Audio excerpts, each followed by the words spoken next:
T time news સાથે હું મનીષા. વિગતવાર સમાચાર જોઈએ પહેલા નજર કરીએ હેડલાઇન્સ પર.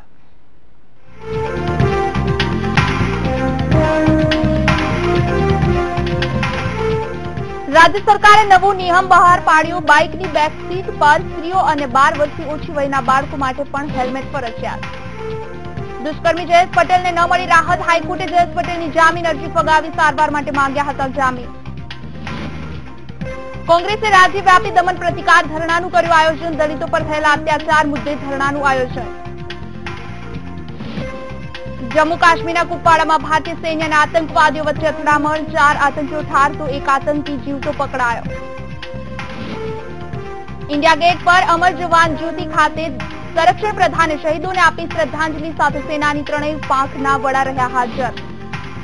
નવસારીમાં વાંસદા તાલુકાના ભીના ચોકડી પાસે રિક્ષા અને ટ્રક વચ્ચે અકસ્માત. 3 લોકોના મોત. વિવિધ રાજ્યોના નાણાં પ્રધાનો સાથે અરુણ જેટલીની બેઠક. જીએસટી બિલને લઈ કરાશે મંથન.